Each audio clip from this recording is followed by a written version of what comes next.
ಪತ್ರಿಕಾ ಮಾಧ್ಯಮ ಎಲ್ಲ ಸ್ನೇಹಿತರಿಗೂ ಸಹ ಕರ್ನಾಟಕ ರಾಜ್ಯ ಸವಿತಾ ಸಮಾಜದ ಪರವಾಗಿ ನಿಮಗೆಲ್ಲರಿಗೂ ಹೃದಯಪೂರ್ವಕವಾಗಿ ಸ್ವಾಗತವನ್ನು ನನ್ನ ಸಮಾಜದ ಪರವಾಗಿ ನಿಮಗೆಲ್ಲರಿಗೂ ಬಯಸ್ತೇನೆ. ಬಂಧುಗಳೇ, ಈ ದಿವಸ ಈ ಒಂದು ಪತ್ರಿಕಾಗೋಷ್ಠಿಯನ್ನು ಕರೆದಿರುವ ಉದ್ದೇಶ ಅಂದ್ರೆ ಸವಿತಾ ಸಮಾಜ ಈ ಒಂದು ಸಮಾಜ ವೃತ್ತಿಯನ್ನ ಅವಲಂಬಿಸಿರ್ತಕ್ಕಂಥ ಒಂದು ಸಮಾಜ. ಎಲ್ಲ ಸಮುದಾಯಗಳ ಮಧ್ಯೆ ಒಳ್ಳೆಯ ಭಾತೃತ್ವವನ್ನ ಸಹೋದರತ್ವವನ್ನು ಉಳ್ಳಂತ ಸಮುದಾಯ ಯಾವುದನ್ನ ಇದ್ರೆ ಅದು ಈ ಸವಿತಾ ಸಮಾಜ. ಯಾರಿಗೂ ತೊಂದರೆಯನ್ನು ಉಂಟು ಮಾಡದೆ ಎಲ್ಲಾ ಸಮುದಾಯಗಳ ಸೇವೆ ಮಾಡುತ್ತಾ ಎಲ್ಲರಿಗೂ ಪ್ರೀತಿ ಪಾತ್ರ ಆಗಿರ್ತಕ್ಕಂಥದ್ದು ನಮ್ಮ ಪ್ರೀತಿಯ ಸವಿತಾ ಸಮಾಜ. ಈ ಸವಿತಾ ಸಮಾಜದಲ್ಲಿ ನಾವು ಯಾವುದೇ ಸರ್ಕಾರಗಳನ್ನ ಅವಲಂಬನೆ ಮಾಡದೆ ನಮ್ಮ ಕುಲವೃತ್ತಿಯನ್ನು ಅವಲಂಬಿಸಿ ಪ್ರತಿನಿತ್ಯ ಕಾಯಕವೇ ಕೈಲಾಸ ಅನ್ನುತ್ತಂತ ಬಸವಣ್ಣವನ ತತ್ವವನ್ನ ಯಾವುದನ್ನ ಫಾಲೋ ಮಾಡ್ತಾ ಇದ್ರೆ ಅನುಸರಿಸ್ತಾ ಇದ್ರೆ ಅದು ಈ ಸವಿತಾ ಸಮಾಜ. ನಮ್ಮ ಕಾಯಕ ವೃತ್ತಿಯಲ್ಲಿ ತೊಡಗಿಸ್ಕೊಂಡಿರ್ತಕ್ಕಂಥ ಈ ಸಮಾಜವನ್ನ ಎಲ್ಲ ರಾಜಕೀಯ ಮುಖಂಡರುಗಳು, ಜನಗಳು, ಜ್ಯೋತಿಷ್ಯಗಳು ಎಲ್ಲರೂ ಸಹ ಈ ಸಮಾಜವನ್ನ ಎಲ್ಲೋ ಒಂದು ಕಡೆಗೆ ಅಪಮಾನ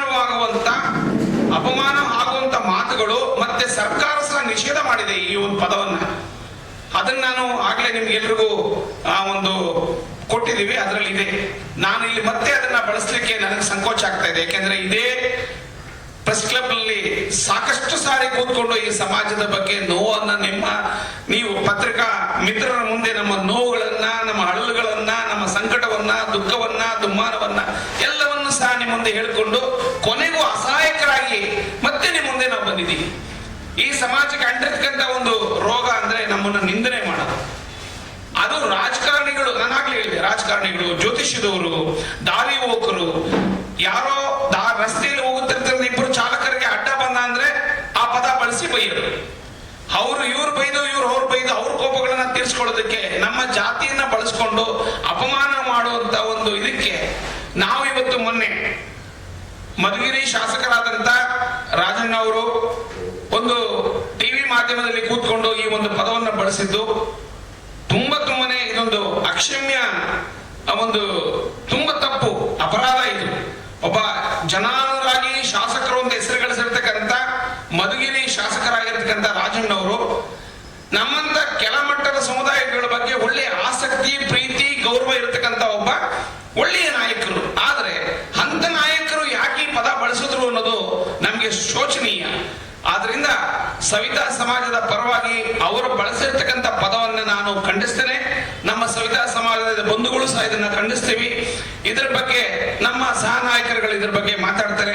ನಿಮ್ಗೆಲ್ರಿಗೂ ಮತ್ತೊಮ್ಮೆ ಮಗದೊಮ್ಮೆ ಎಲ್ಲ ಪತ್ರಿಕಾ ಸ್ನೇಹಿತರಿಗೆ ನಾನು ಆಭಾರಿಯಾಗಿದ್ದೇನೆ. ಕೊಡ್ತೀನಿ, ಮತ್ತೆ ಮುಂದುವರಿಸ್ತಾರೆ. ಅನಾದಿ ಕಾಲದಿಂದಲೂ ಎಲ್ಲರ ಅಚ್ಚುಮೆಚ್ಚಿನ ಒಂದು ಸಮಾಜ ಅಂತ ಹೇಳಬೇಕು. ಯಾಕೆಂದ್ರೆ ಪ್ರತಿಯೊಬ್ಬರಿಗೂ ಹುಟ್ಟಿನಿಂದ ಸಾವಿನವರೆಗೂ ನಮ್ಮ ಸಮಾಜ ಪ್ರತಿಯೊಬ್ಬ ಕುಲಕ್ಕೂ ಪ್ರತಿಯೊಬ್ಬ ಒಂದು ಮಂಗಳ ಕಾರ್ಯಕ್ಕೂ ಈ ಸಮಾಜ ಅವಶ್ಯಕತೆ. ಆ ಅವಶ್ಯಕತೆಯನ್ನು ಬಳಸ್ಕೊಂಡು ನಮ್ಮ ಏನು ಒಂದು ಗೌರವ ಇದೆ ಅದನ್ನು ಬಿಟ್ಟು ನಾವು ನಿಮ್ಮನ್ನು ಶುಚಿ ಮಾಡೋದಕ್ಕಾಗಿ, ನಿಮ್ಮ ಒಂದು ವಿಜೃಂಭಣೆಯನ್ನು ತೋರಿಸೋದಕ್ಕಾಗಿ ನಾವು ಎಷ್ಟು ಕಷ್ಟ ಬಿದ್ದು ಮಾಡ್ತಾ ಬಂದಿರೋಂಥ ಏಕೈಕ ಸಮಾಜ ಅಂದ್ರೆ ಸವಿತಾ ಸಮಾಜ.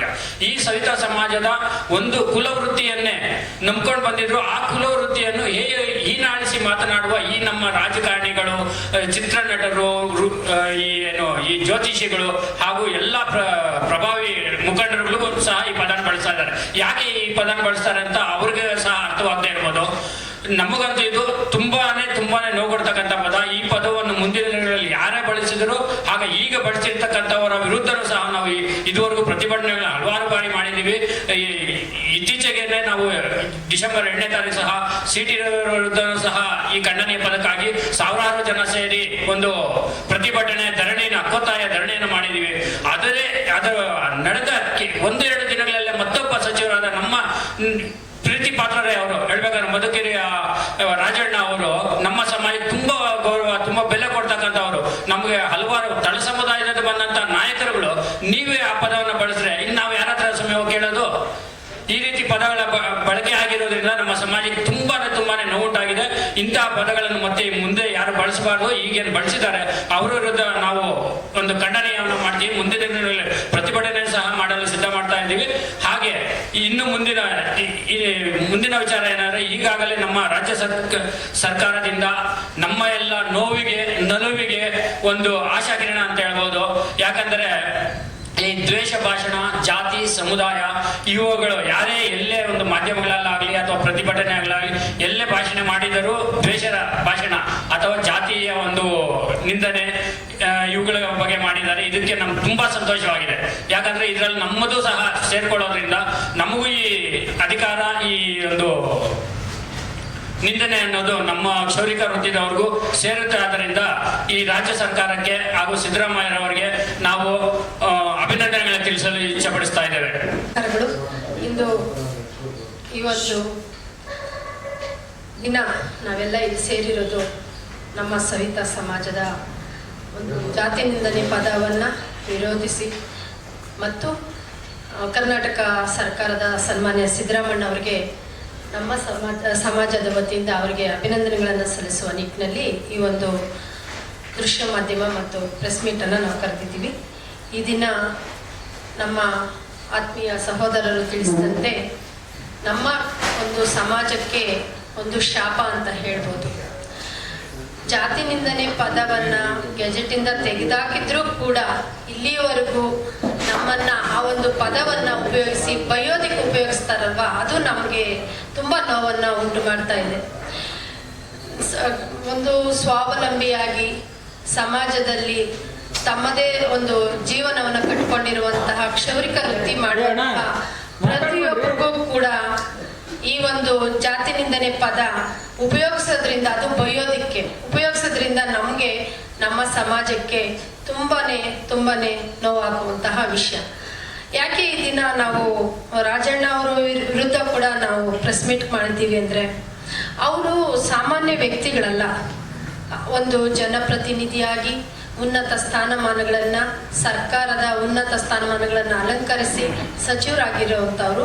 ಅವರು ಒಂದು ಸನಾತನ ಧರ್ಮ ಅಂತ ಬಂದಾಗ ಆ ಪದವನ್ನು ಉಪಯೋಗಿಸಿ ಕ್ಷೌರಿಕ ವೃತ್ತಿ ಮಾಡೋರು ಕ್ಷೌರಿಕ ವೃತ್ತಿನೇ ಮಾಡಬೇಕು, ಇಲ್ಲ ಮಡಿವಾಳ ಸಮಾಜದವರು ಬಟ್ಟೆನೇ ಒಗಿಬೇಕು, ದರ್ಜಿಗಳಾಗಿರುವಂಥವ್ರು ಬಟ್ಟೆನೇ ಹೊಲಿಬೇಕು ಅನ್ನೋ ಒಂದು ರಭಸದಲ್ಲಿ ನಮ್ಮ ಒಂದು ಜಾತಿ ನಿಂದನೆ ಪದವನ್ನು, ಆ ಪದ ಹೇಳೋಕೆ ನಮ್ಮ ಸಹೋದರರು ಹಿಂಜರಿದ್ರು. ಆದರೂ ನಾನು ಹೇಳ್ತಾ ಇದ್ದೀನಿ, ಯಾಕೆಂದರೆ ದೃಶ್ಯ ಮಾಧ್ಯಮದಲ್ಲಿ ಬರಬೇಕು, ಅಜಾಮತ್ ಅಂತ ಉಪಯೋಗಿಸಿದ್ದಾರೆ. ಇದು ನಮ್ಮ ಸಮಾಜದ ಪ್ರತಿಯೊಬ್ಬರಿಂದನೂ ನಾವೆಲ್ಲರೂ ಖಂಡನೆ ಮಾಡ್ತಾ ಇದ್ದೀವಿ, ಧಿಕ್ಕಾರವನ್ನು ಕೂಡ ಹೇಳ್ತಾ ಇದ್ದೀವಿ. ಯಾಕೆಂದ್ರೆ ರಾಜಣ್ಣ ಅವ್ರ ಬಗ್ಗೆ ಅನೇಕರಿಗೆ ಒಳ್ಳೆಯ ಅಭಿಪ್ರಾಯ ಇದ್ರು. ಕರ್ನಾಟಕದಲ್ಲಿ ಉನ್ನತ ಸ್ಥಾನಮಾನಗಳು ಪಡೆದು ಸಮಾಜ ಸೇವೆಯಲ್ಲಿ ತೊಡಸ್ಕೊಂಡು ತಳಮಟ್ಟದಿಂದ ಬಂದಿರುವಂತ ವ್ಯಕ್ತಿ ಆಗಿದ್ರೂ ಕೂಡ ಅವ್ರ ಬಾಯಲ್ಲೂ ಬಂದು ಇಲ್ಲಿವರೆಗೂ ಕೂಡ ಅವರು ಎಲ್ಲೂ ದೃಶ್ಯ ಮಾಧ್ಯಮದ ಮುಂದೆ ನಮ್ಮ ಸಮಾಜಕ್ಕೆ ಈ ರೀತಿ ಅಂದಿದ್ದೀನಿ ಅಂತ ಯಾವುದು ಹೇಳಿಕೆಯನ್ನು ಕೂಡ ಕೊಟ್ಟಿಲ್ಲ. ಸಿ.ಟಿ. ರವಿ ಅವರು ಹೇಳಿದ ತಕ್ಷಣನೇ ನಾವು ಅವರ ಬಗ್ಗೆ ಪ್ರತಿಭಟನೆಗಳನ್ನು ಮಾಡಿದ್ದೀವಿ, ಖಂಡನೆಯನ್ನು ಮಾಡಿದ್ದೀವಿ, FIR ಮಾಡಿಸಿದ್ದೀವಿ. ಅದರಿಂದ ರಾಜಣ್ಣ ಅವರು ಕೂಡ ಕೂಡಲೇ ಸವಿತಾ ಸಮಾಜದ ಬಗ್ಗೆ ಒಂದು ಕ್ಷಮಾಪಣೆಯನ್ನು ಕೇಳಬೇಕು. ಹಾಗೆ ಮುಂದಿನ ದಿನಗಳಲ್ಲಿ ಈ ಥರ ಆಗಬಾರ್ದು ಅಂತ ಅವರೇ ಒಂದು ದೃಶ್ಯ ಮಾಧ್ಯಮದಲ್ಲಿ ಹೇಳಬೇಕು ಅಂತ ನಮ್ಮ ಹಕ್ಕೊತ್ತಾಯ. ಯಾಕೆಂದರೆ ಮುಂದಿನ ದಿನಗಳಲ್ಲಿ ಇದೇ ಥರನೇ ದಾರಿಯಲ್ಲಿ ಇಷ್ಟೊತ್ತು ಹೇಳ್ತಿದ್ರು, ದಾರಿಯಲ್ಲಿ ಹೋಗೋರು ಪ್ರತಿಯೊಬ್ಬರು ಆ ಪದವನ್ನು ಉಪಯೋಗಿಸ್ತಾ ಬಂದರೆ ನಮ್ಮ ಸಮಾಜಕ್ಕೆ ಆಗುವಂತಹ ನೋವು ನಿಮ್ಗೆ ಯಾರಿಗೂ ಗೊತ್ತಿಲ್ಲ. ಆ ಥರ ಒಂದು ನೋವನ್ನು ನನ್ನ ಬಂಧುಗಳು ಪಡ್ಕೊಳ್ತಾ ಇದ್ದಾರೆ. ಈ ದಿನ ಕರ್ನಾಟಕ ರಾಜ್ಯ ಸರ್ಕಾರ ನಾವೆಲ್ಲರೂ ಹೇಳಿದ ಈ ಒಂದು ದ್ವೇಷ ಭಾಷಣದ ಒಂದು ಇವತ್ತು ಎಲ್ಲ ನೋಡ್ತಾ ಇದ್ದೀರಿ. ನಾವು ಸಹ ಪ್ರತಿ ಸಲ ನಾವು ಪ್ರೆಸ್ ಮೀಟ್ ಮಾಡ್ತಾನೆ ಇದ್ದೀವಿ. ಈ ವಿಚಾರಗಳನ್ನು ತಮ್ಮ ಸಮ್ಮುಖದಲ್ಲಿ ತಿಳಿಸ್ತಾ ಇದ್ದೀವಿ. ಜಾತಿ ನಿಂದನೆ ಅನ್ನುವಂಥದ್ದು ವ್ಯಕ್ತಿಗತವಾಗಿ ಪ್ರತಿನಿತ್ಯ ಇವಾಗ ತುಂಬ ಜನ ಬಳಕೆ ಮಾಡ್ತಾ ಇದ್ದಾರೆ. ಅದು ನೋವಾಗ್ತಾ ಇದೆ. ಇದು ಏನಾಗ್ತದೆ ಅಂದರೆ, ಜನಕ್ಕೂ ಇವಾಗ ನಮ್ಮ ಒಂದು ಅನುಮಾನ ಸ್ಟಾರ್ಟ್ ಆಗ್ತಾ ಇದೆ. ಯಾಕಂದರೆ ಕೆಲವಾರು ಜನಕ್ಕೆ ನಮ್ಮ ಒಂದು ಸವಿತಾ ಸಮಾಜದವ್ರನ್ನ ಮತ್ತು ಈ ಕ್ಷೌರಿಕ ವೃತ್ತಿ ಮಾಡುವಂಥವ್ರನ್ನ ಯಾವ ರೀತಿ ಸಂಬೋಧಿಸ್ತಾರೆ ಅಂತೇಳಿ ನಮ್ಮ ಜನಪ್ರತಿನಿಧಿಗಳಿಗೆ ಅರ್ಥ ಆಗ್ತಾ ಇಲ್ವಾ ಅನ್ನೋಂಥದ್ದು ನನಗೆ ಒಂದೆಲ್ಲೋ ಒಂದು ಡೌಟ್ ಆಗ್ತಾ ಇದೆ. ಕಾರಣ ಯಾಕಂದರೆ ಅವರು ಮೊನ್ನೆ ರಾಜಣ್ಣ ಅವರು ಪ್ರಸ್ತಾಪ ಮಾಡ್ತಾರೆ, ಅದ್ರಲ್ಲಿ ಹೇಳ್ತಾರೆ ಅವರು. ಅಂದರೆ ಅವರು ಉದ್ದೇಶ ಅದಲ್ಲ, ಅಂದರೆ ಬಳಕೆ ಮಾಡುವಂಥ ಸಂದರ್ಭದಲ್ಲಿ ಈ ಒಂದು ಪದವನ್ನು ಬಳಕೆ ಮಾಡ್ತಾರೆ, ಜಾತಿ ನಿಂದನೆ ಪದವನ್ನು ಬಳಕೆ ಮಾಡಿ ಮಾತಾಡ್ತಾರೆ. ಅದು ನಮಗೆ ಸ್ವಲ್ಪ ನೋವಾಗ್ತದೆ ಅದೆಲ್ಲ ವಿಚಾರದಲ್ಲಿ. ಹೀಗೆ ಎಲ್ಲ ಅದೇ ಹೇಳಿದಾಗೆ ಪ್ರತಿನಿತ್ಯ ಜನಪ್ರತಿನಿಧಿಗಳು, ಜ್ಯೋತಿಷಿಗಳು, ಸಿನಿಮಾ ನಟರು, ಪ್ರತಿದಿನ ಇದು ನಡೀತಾನೆ ಇರ್ತದೆ. ಮತ್ತೆ ಇದು ದಾರಿ ಹೋಕರು, ಮತ್ತೆ ಗಾಡಿಲಿ ಓಡಾಡೋಂಥವ್ರು, ಇದೆಲ್ಲ ನಿರಂತರವಾಗಿ ನಡೀತಾ ಇರೋದ್ರಿಂದ ನಮಗಿದು ನಮ್ಮ ಸ್ವಾಭಿಮಾನಕ್ಕೆ ತುಂಬ ಧಕ್ಕೆ ಆಗ್ತಾ ಇದೆ. ಇದನ್ನ ಆದಷ್ಟು ನಾವು ನಮ್ಮ ಸರ್ಕಾರಕ್ಕೆ, ನಾನು ಈಗಾಗಲೇ ನಾವು ಸಹ 2ನೇ ತಾರೀಕು ಧರಣಿಗಳನ್ನು ಮಾಡಿದ್ವಿ. ಲಾಸ್ಟ್ ಟೈಮ್ ಒಬ್ಬ ಸಿ ಟಿ ರವಿಯು ಸಹ ನಮ್ಮ ಒಂದು ಜಾತಿ ನಿಂದನೆ ಪದವನ್ನು ಬಳಕೆ ಮಾಡಿದ್ರು. ಅವ್ರ ವಿರುದ್ಧವಾಗಿ ನಾವೆಲ್ಲ ಅವತ್ತು ಪ್ರತಿಭಟನೆ ಮಾಡಿ, ಧರಣಿ ಮಾಡಿ ಸರ್ಕಾರಕ್ಕೆ ನಾವು ಅದು ಹಕ್ಕೊತ್ತಾಯ ಮಾಡಿದ್ವಿ. ನಮ್ಮ ಒಂದು ಮನವಿಯನ್ನು ಪುರಸ್ಕರಿಸಿ ನಮಗೂ ಸಹ ಸ್ವಾಭಿಮಾನದಿಂದ ಬದುಕಲಿಕ್ಕೆ ಅವಕಾಶ ಮಾಡಿಕೊಡಿ. ಇವತ್ತು ಸಮಬಾಳು ಸಮ ಪಾಲು ಅನ್ನುವಂಥ ನಿರ್ಧಾರದಲ್ಲಿ ತಾವೆಲ್ಲರೂ ಸರ್ಕಾರದಲ್ಲಿ ಹೇಳ್ತೀರಿ. ಇದನ್ನು ಸಹ ನಮಗೆ ಮೊದಲು, ಯಾಕಂದರೆ ನಮ್ಗೆ ಏನೇ ಇಲ್ಲ ಅಂದ್ರೆ ಒಂದು ಸ್ವಾಭಿಮಾನ ಬೇಕು. ನಮಗೆ ಸಮಾಜದಲ್ಲಿ ಬದುಕಬೇಕು ಅಂದಾಗ ನಮಗೊಂದು ಮಾನ್ಯತೆ ಇಲ್ಲ ಅಂದಾಗ ನಮ್ಗೆ ಏನಿದ್ರು ಪ್ರಯೋಜನ ಇಲ್ಲ. ಅದರಿಂದ ನಮಗೆ ಸ್ವಾಭಿಮಾನದಿಂದ ಬದುಕಲಿಕ್ಕೆ ಅವಕಾಶ ಆಗಬೇಕು. ಮತ್ತೆ ಇದರ ನಂತರ ಏನಾಗಿದೆ ಅಂದರೆ, ಇವತ್ತು ನಮ್ಮ ಮನವಿಗಳೆಲ್ಲ ಕೊಟ್ಟಿದ್ದೀವಿ. ಮಾನ್ಯ ಸರ್ಕಾರನೂ ಸಹ ಈ ಒಂದು ಅಧಿವೇಶನದಲ್ಲಿ ಒಂದು ಪ್ರಸ್ತಾಪ ಮಾಡಿದೆ. ಅದು ನಾನು ಸರ್ಕಾರಕ್ಕೆ ಶ್ಲಾಘನೆ ಮಾಡಲಿಕ್ಕೆ ಇಷ್ಟಪಡ್ತೀನಿ. ವಿಚಾರಗಳೇನಂದ್ರೆ, ಇವತ್ತು ಸಾಮಾಜಿಕವಾಗಿ ದೌರ್ಜನ್ಯ ಕಾಯ್ದೆಗಳನ್ನು ತಂದಿದೆ. ಮತ್ತು ಯಾವುದೇ ವ್ಯಕ್ತಿ ಆಗಿರ್ಬೋದು, ಜಾತಿ ಆಗಿರ್ಬೋದು, ಸಮುದಾಯ ಆಗಿರ್ಬೋದು, ಮತ್ತು ಯಾವುದೇ ಒಂದು ಉದ್ದೇಶವಾಗಲಿ ಇಲ್ಲದಿಂದ ಭಾಷಣ ಮಾಡಿ ಅವನ್ನ ಪ್ರಚೋದನೆ ಮಾಡಿ ಈ ದ್ವೇಷ ಭಾಷಣೆ ಮಾಡಿರುವಂಥ ಕಾಯ್ದೆ ತುಂಬ ಈ ಒಂದು ಯಾವುದೇ ಒಂದು ಹಿಂದುಳಿದ ವರ್ಗ ಆಗಿರ್ಬೋದು, ಅತಿ ಹಿಂದುಳಿದ ವರ್ಗ ಆಗಿರ್ಬೋದು, ಎಲ್ಲ ಸಮುದಾಯಕ್ಕೂ ಇದೊಂದು ಮಾನಸಿಕವಾಗಿ ಧೈರ್ಯ ಸಿಗುತ್ತೆ. ಮತ್ತು ಸ್ವಾಭಿಮಾನಕ್ಕೆ ಅವರು ಬದುಕಲಿಕ್ಕೆ ಒಂದು ಅವಕಾಶ ಆಗುತ್ತೆ ಅಂತೇಳಿ ನಾನು ಮಾನ್ಯ ಸರ್ಕಾರಕ್ಕೂ ನಾನು ಧನ್ಯವಾದ ತಿಳಿಸಕ್ಕೆ ಬಯಸ್ತಾ ಇದ್ದೀನಿ. ಸಂಪಾದಕ ವರದಿಗಾರರಿಗೂ ಬೈಲಪ್ಪ ನಾಯಣಸ ಮಾಡುವ ನಮಸ್ಕಾರಗಳು. ಒಂದು ಮಾಧ್ಯಮದಲ್ಲೇ ನಮಗೇನಾದರೂ ಸರ್ಕಾರ ಸಿಗ್ಬೇಕಾದ್ರೆ ತಮ್ಮ ಮೂಲಕನೇ ಸಿಗ್ತಾ ಇರೋದು. ನಾವು ಏನೇನು ಪ್ರತಿಭಟನೆ ಮಾಡಿದ್ರು, ಬೋರ್ಡ ಪ್ರತಿಭಟನೆ ಮಾಡೋ ಅದನ್ನು ನೀವು ಪೇಪರ್ಲ್ಲಿ ಹಾಕಿ ದೃಶ್ಯವಾದ ಪ್ರಸಾರ ಮಾಡಿದ್ರೆ ಅದು ಸರ್ಕಾರದ ಎಲ್ಲೋ ಒಂದು ಕಡೆ ಸರ್ಕಾರ ನೋಡುತ್ತೆ, ಅದು ನಮ್ಗೆ ನ್ಯಾಯ ಸಿಗುತ್ತೆ ಅಂತ ನಾವು ಅಂದ್ಕೊಂಡಿದ್ದೀವಿ. ಆದರೆ ಮೊನ್ನೆ ರಾಜಣ್ಣವರು ಒಂದು ಖಾಸಗಿ ಚಾನಲಲ್ಲಿ ಮಾತಾಡ್ತಾ ಇರ್ತಾರೆ. ಆ ಒಂದು ಅತಿ ಸಂದರ್ಶನ ಮಾತಾಡ್ಬೇಕಂದ್ರೆ ಅವರು ಮನುಸ್ಮೃತಿ ವಿಚಾರದಲ್ಲಿ ಮಾತಾಡಬೇಕು ಅಂದರೆ ನಮ್ಮ ಜಾತಿಯನ್ನು ಅವ್ರಿಗೆ ತಿಳುವಳಿಕೆ ಇರಬೇಕು. ಯಾಕಂದರೆ ನಮ್ಮ ಸಮುದಾಯಕ್ಕೆ ನನಗಂತೂ ಆತ್ಮೀಯರವರು. ಯಾಕಂದರೆ ನಮಗೆಲ್ಲ ಒಳ್ಳೆ ಕೆಲಸನೇ ನಮ್ಮ ಸಮುದಾಯಕ್ಕೆ. ಮಧುಗಿರಿ ಕ್ಷೇತ್ರದಲ್ಲಿ ಆಗ್ಬೋದು, ತುಮಕೂರು ಜಿಲ್ಲೆ ಆಗ್ಬೋದು, ನಮ್ಮ ಕರ್ನಾಟಕ ರಾಜ್ಯ ಸವಿತಾ ಸಮಾಜಕ್ಕೆ ಆಗ್ಬೋದು, ಏನಾದರೂ ಇವತ್ತು ನ್ಯಾಯವಾಗಿ ನಮ್ಮ ಸಂಘ ನಡೀತಾ ಇದ್ದಾರೆ. ಅದಕ್ಕೆ ಕಾರಣಕ್ಕಂತಾರೆ ರಾಜಣ್ಣವ್ರು ಮಾಡೋದು. ಬಟ್ ಆದರೆ ಅವ್ರಿಗೆ ಕ್ಷೌರಿಕ ವೃತ್ತಿ ಅಂತ ಹೇಳ್ಬೋದಿತ್ತು. ಆದರೆ ಅಜಾಮತ್ ಮಾಡ್ತಾರೆ ಅಂದರೆ ಅದೆಷ್ಟು ಕಳಂಕನೆಯ ಮಾತುಗಳಂದರೆ ಅಷ್ಟು ಬೇಜಾರಾಗುತ್ತೆ ನಮಗೆ. ಒಂದು ಕಡೆ ನಮ್ಮ ಪ್ರೀತಿ ವಿಶ್ವಾಸ ಗಳಿಸಿದ ರಾಜಕಾರಣಿ, ಇನ್ನೊಂದು ಕಡೆ ನಮ್ಗೆ ಅವಮಾನಿಸಿದವರು. ನಾವು ಯಾರು ಅವ್ರ ವಿರುದ್ಧ ನಾವು ಮಾಡಬೇಕು ನಮಗೆ ಬೇಸರ ಆಗುತ್ತೆ. ಯಾಕಂದ್ರೆ ನಮ್ಗೆಲ್ಲ ಕೊಟ್ಟಂಥವ್ರ ವಿರುದ್ಧ ಬೇಸರ ನಾವು ವ್ಯಕ್ತಪಡಿಸ್ತಾ ಇದ್ದೀವಿ ಅಂದರೆ ನಮ್ಗೆ ನೋವಾಗಿ ಅವ್ರ ಮಾತನ್ನ ಖಂಡಿಸ್ತಾ ಇದ್ದೀವಿ. ಒಂದು ಎರಡನೇದು, ಆ ಸಂದರ್ಶನದಲ್ಲಿ ಮಾತಾಡ್ಬೇಕಾದ್ರೆ ಪ್ರಖ್ಯಾತ ಒಬ್ಬರು ನಿರೂಪಕರಿರ್ತಾರೆ.